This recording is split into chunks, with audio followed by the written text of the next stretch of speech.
The following video was recorded on location in my state-of-the-art office in the corner of my first floor apartment. If you like what you're about to hear, please like, comment, share, subscribe, and hit that notification bell in the upper right corner.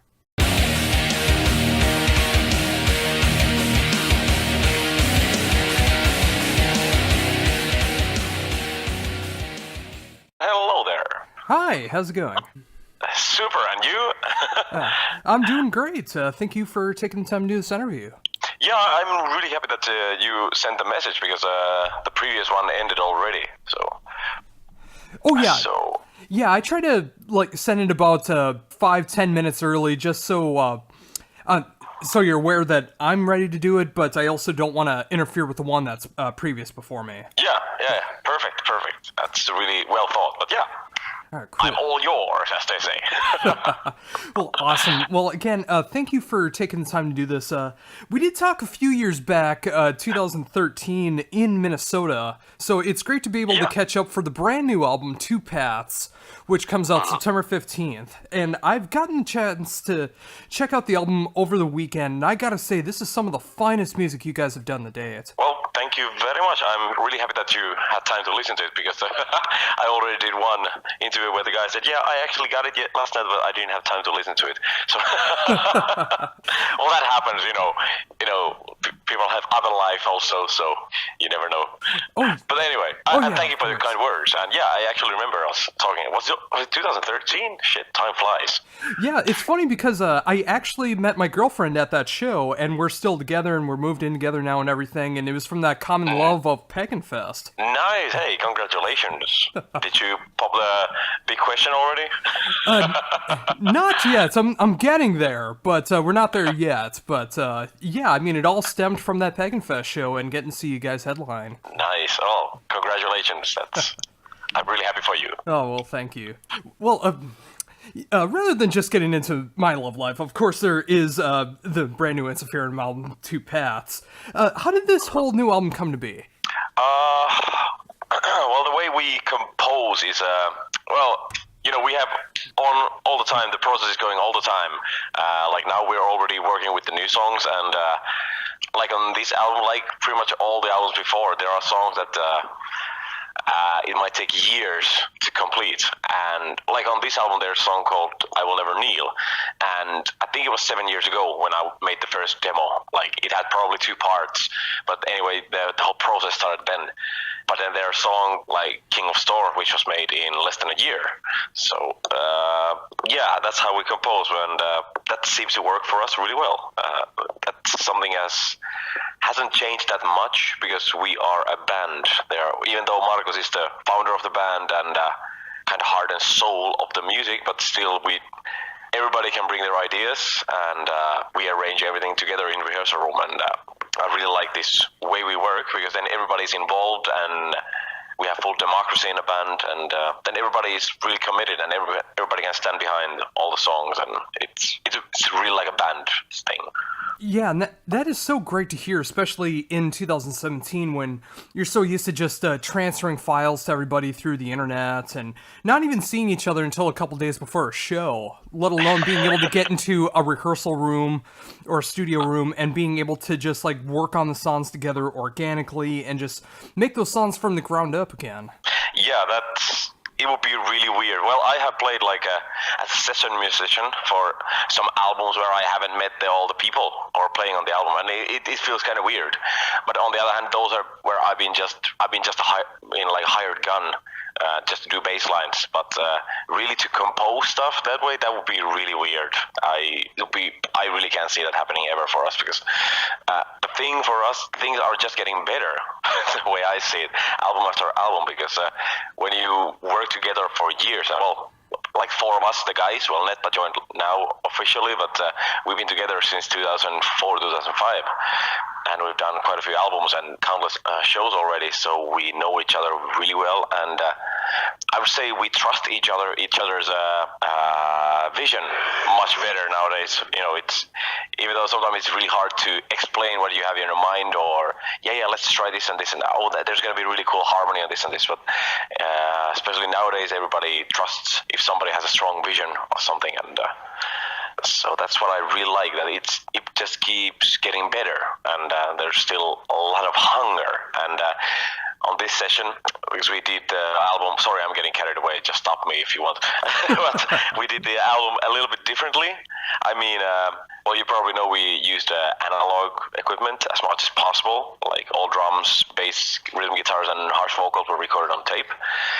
And then we ran out of tracks, and then everything else had to be recorded on computer. But the stuff that was recorded on tape never left the tape. It stayed there, and everything was synced together, the tape machine and the computer, and everything was mixed on tape also. So this and the cornerstone for this album, which we kind of started already on One Man Army, was to make an album that sounds like a really tight live album. But what we changed with this album was kind of the perspective, because we focus much more on, instead of like technically perfect takes, we focus much more to have a take that has a lot of emotion in it. And I think you can hear it from the result.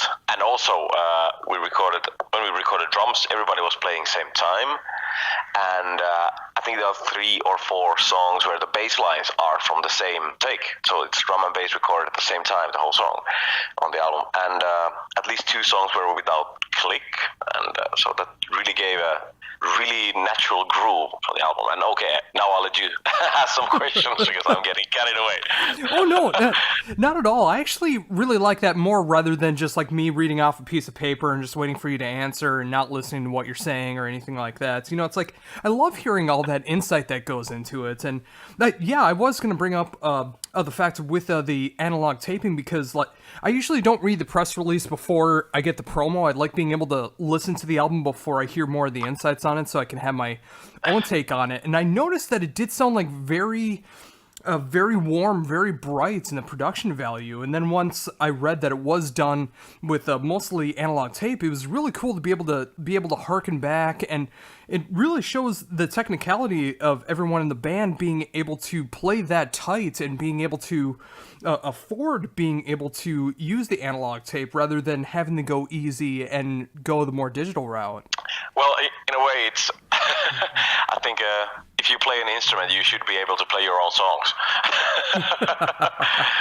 But I don't want to sound like an old geezer that's preaching about that the analog is the only way to do, because no, I love technology, and I love how technology goes forward, and it's just a tool, but it will sound different. And I have to say that recording analog way was actually a big relief, because you knew that even though we never really went that far, but because you can edit just one note, and if you record with like Pro Tools, but you knew that when you record analog way, it's pretty much the whole take of the whole song at the same, in one take, and there was I don't know, I felt much more free. And it was also Anssi Kippo, the recorder producer guy, because he was really into this, and he supported us a lot, and yeah, that's the thing. Even though he's really strict, but this time, like I said, he focused also much more to listening that the take has a soul, so to say.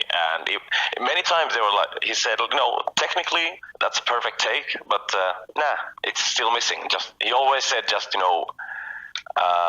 kind of reset your mind and think you're playing the biggest show of your life and you're on a stage. Think you're there. Don't think that you're in a studio.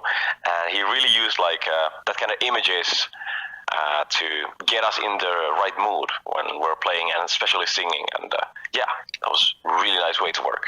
Yeah, and that's a great thing to hear, too. And I've been preaching it a lot lately in a lot of interviews I've been doing. There's 2 ways that you can make an album. You can either make it perfect or you can make it feel real. And as a fan of music, as a drummer myself, I always prefer hearing an album that sounds real. I like the fact that musicians are going out there, and sometimes like a string gets a little down-tuned, or you missed a note on a record, or a drummer misses a cymbal hit or something like that, or a voice cracks, or whatever the case is. I would rather have that than top perfection on an album, and it can never be replicated live. I would rather have that real experience from a band, knowing that everyone in the band was together writing this music, playing it together, it done being in as one take or as less as possible, and just being able to be real musicians. Exactly, and especially like a rock metal music. I think that's really really essential. Of course, if you make like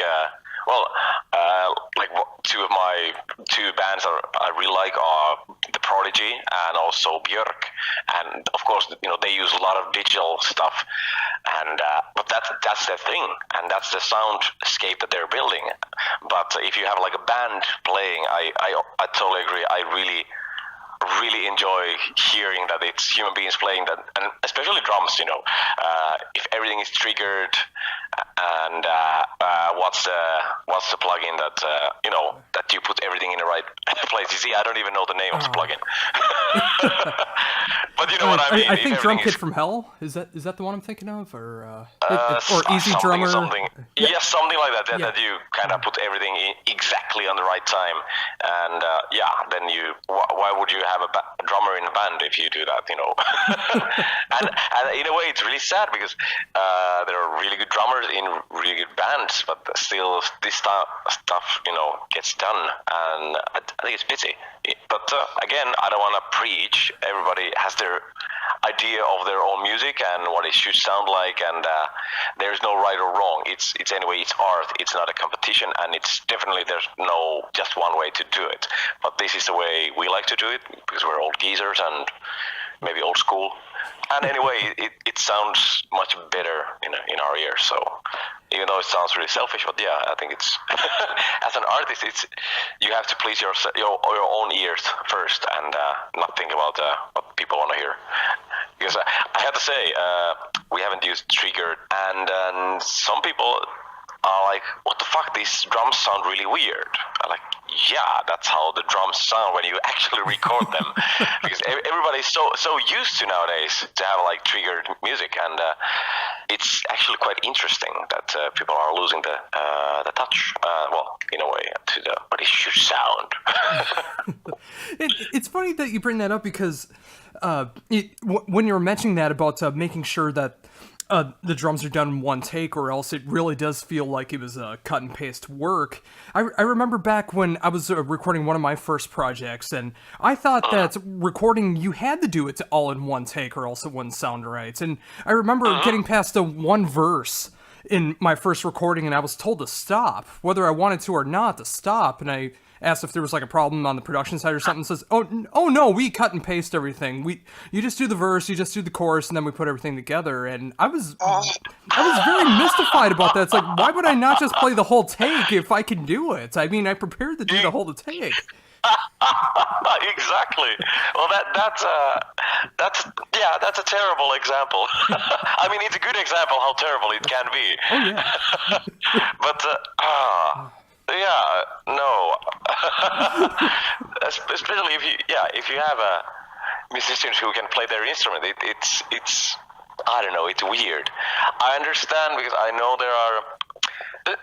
Especially young bands who are really ambitious, and they make songs that they maybe can't play, and then the recorder person in studio might have to do some magic, but with the Pro Tools to edit a bit, but yeah, stuff like that it sounds really weird to me, and we would never never let that happen. Oh yeah, and that's what I appreciate so much about Two Paths. I mean, It really does sound like there is no like cut and paste work all over the album. I mean, it feels very warm and organic, and especially with the style of music that you guys have really mastered over the years. I mean, it's really much needed. I mean, with everything that's going on there, if you guys would have had to cut and paste the music together or something like that, I mean, it just wouldn't feel right. But with what you guys did in Two Paths, and especially with getting the analog taping in there mixed in with digital in the right spots and where it needed to be done, I mean, it really came off to be an amazing album from you guys. Well, thank you. I don't think there's any. There's nothing copy-pasted on the album, and even all the editing is down to as minimum as possible. It's definitely the way we're gonna work. And actually, Anssi said that he's gonna buy another machine to his studio, so he will have 48 tracks. So then we could do the whole album in analog way. So let's see when the new album comes out, the next one. Well, I'll definitely be looking forward to that if everything does come to fruition that way, because I definitely love the production side of what's going on with Two Paths. So if it continues on more in that likeness, I'll be very happy as a fan. Well, that's really nice to hear. And well, I have to say, now that I've listened to the album a lot, that I would say we didn't reinvent the wheel, so to say. But it sounds very Ensiferum-ish, the album. But everything we did it much better than we have done ever before. And of course, there's a little bit new twists. But yeah, this is how this album came out. And let's see the next one. Like I said, we're already working with the songs for the next album.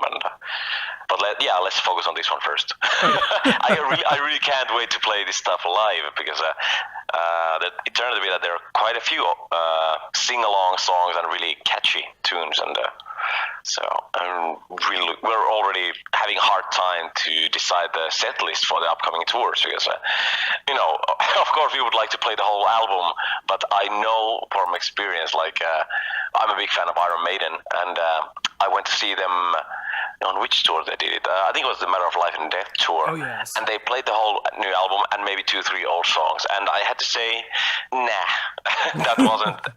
I understand it from the band's point of view, because you're really proud of the new songs and you want to play them live and present them to fans. But still, that was a little bit too much.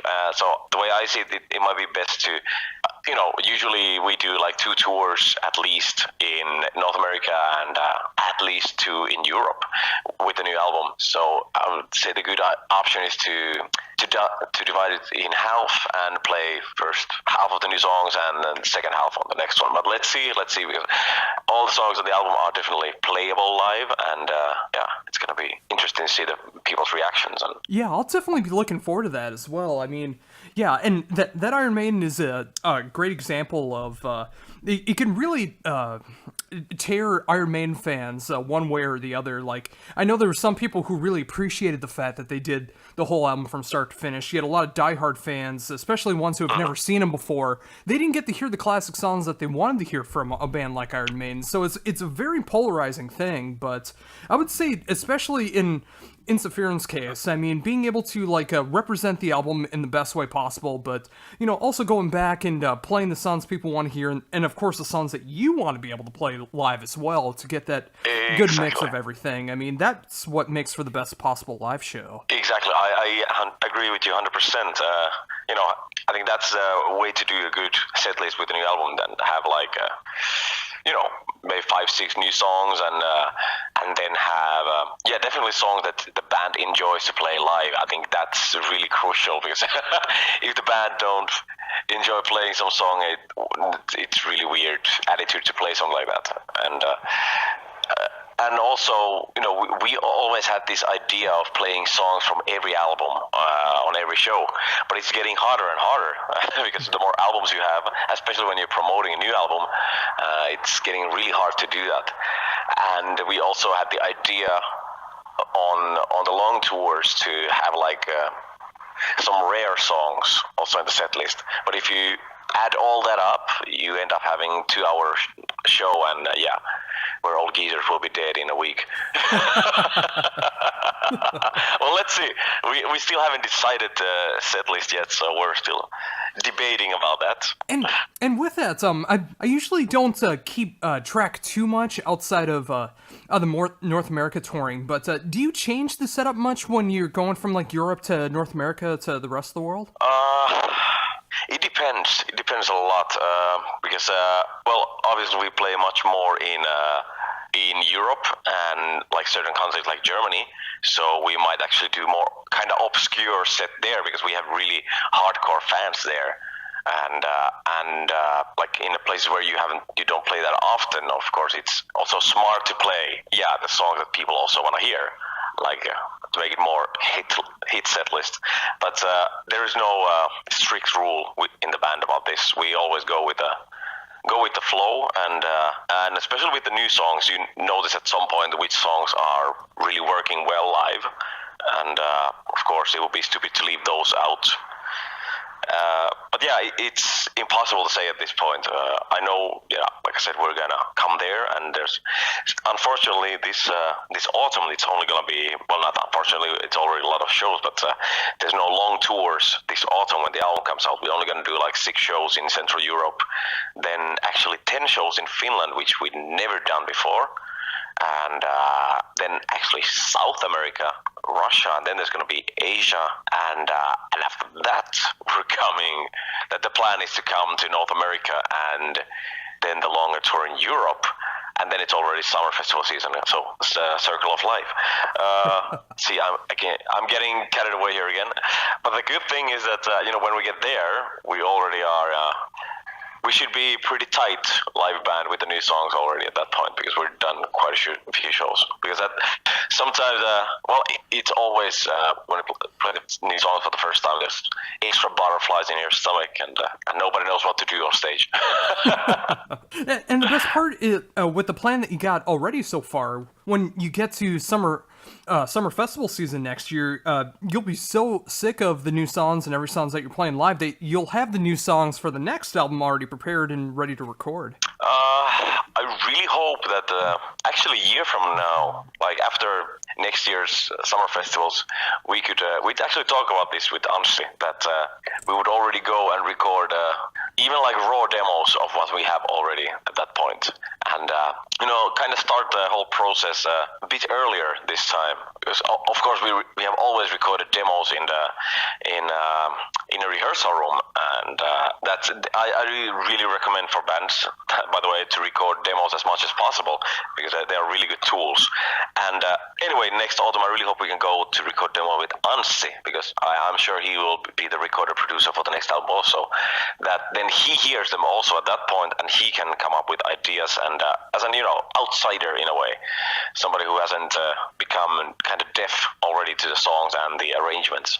So yeah, let's see. But like I said, there's a lot of touring coming, and there are actually quite big plans for end of 2018. Let's see. Sorry, I can't reveal because nothing is confirmed yet, but I'm really crossing my fingers that would happen. So it will be a big thing. Oh, very cool. Yeah, I mean, I'll definitely be looking forward to that news as well. But yeah, I mean, with how great Two Paths is, and it's awesome to see all the great representation that it's getting so far. And then when the album finally comes out September 15th, and all the touring that'll be coming with that, it's really cool to see that the next album is already in mind, because it shows that the band is that inspired to keep going with new material and have that longevity. Yes. Like there's definitely kind of hunger. Well, we're always had hunger and ambition, but maybe it was the studio session now, how everything worked out, and kind of going back to the roots with the recording thing, and how fun it was to record stuff, as a band, and instead of doing it like so separately, and well, not separately, but just doing it in the Pro Tools way. So this it was fun in the studio. So I think that also gave new extra boost for the band. The old geezers are super excited, and and I actually talked with Markus a couple of days ago, and asked if he has any new ideas, and he has some, and I actually have quite a few myself, and which was cool on this album, that Netta also brought some of her ideas. And I'm really proud of her, because as a new member, when you come to a band that, like I said, we've been together, the guys, since 2004, 2005. So it might be, we're really straightforward in a rehearsal room, when we compose and analyze each other's stuff, which is really cool that we can be really honest there. And this works, this doesn't, and could we do this that way? And so I told her, don't be intimidated, and just say your opinions and bring your ideas, and don't be offended because if something is not accepted, because it's nothing personal. Everybody just wants to make as good music as possible, and she totally nailed it, and I'm really proud of her. And speaking of that, what was the style that she brought into the creative process for Two Paths? Like, was there anything that wasn't already shown in Ensiferum's music that you wanted to bring in? Well, Netta has a little bit different kind of musical background, and the thing is that she's a virtuoso with her instrument. Well, she's a world champion with the digital accordion. So she's really creative, and it was really easy to sometimes to say like, oh, this part, from this part to the next one, we need something in the middle, and you might have something in your mind that it would start from this key and something like this, you have something kind of rhythm of the really raw melody in your mind, and then she just grabs her accordion and plays it, and she brought some kind of what's the word? Well, she's really good in improvising, which I like a lot, because that's kind of the way I play. I have no idea what I play during the shows, for example. I always go with the flow. So that she brought a lot of that to rehearsal room, and I like it a lot. Yeah, and just to come up with crazy ideas, and like I said, she comes a little bit from different kind of background, and she has played with many different kind of bands, and Finnish Schlager music and so on. So she really can introduce some unorthodox arrangement ideas, in metal music. So that's what I like. Oh, very much so. And yeah, I was going to say that definitely helps with that live feel of it too. I mean, when you get more of those improv moments and you just go with what you feel, having those moments in there, I mean, it, like I just said, it really adds to that live feel of everything. Yes, I agree. And again, something that I'm really looking forward to is the next album, and also now she has seen how we were. Well, she was already there on One Man Army. She was doing guest vocals on that album.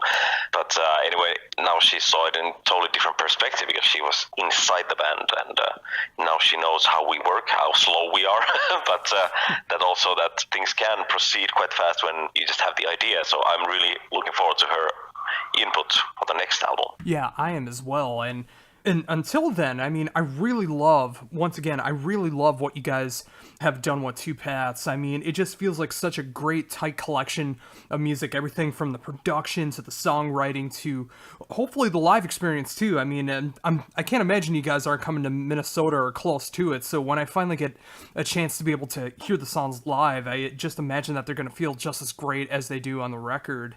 And when it does come out September 15th, I mean, I think a lot of people are going to be very happy with the way things have turned out. Well, it's hard to say. Like I said, we are kind of way too close to the album. After spending a few years already listening to like raw demos of the song, but I have to say the first single is out, and the feedback has been incredibly positive. I was actually really surprised, because for those about to fight for metal is quite cheesy, and I'm really looking forward to hear the people's reactions. It's funny that you bring that up. Was that why it was chosen as a single?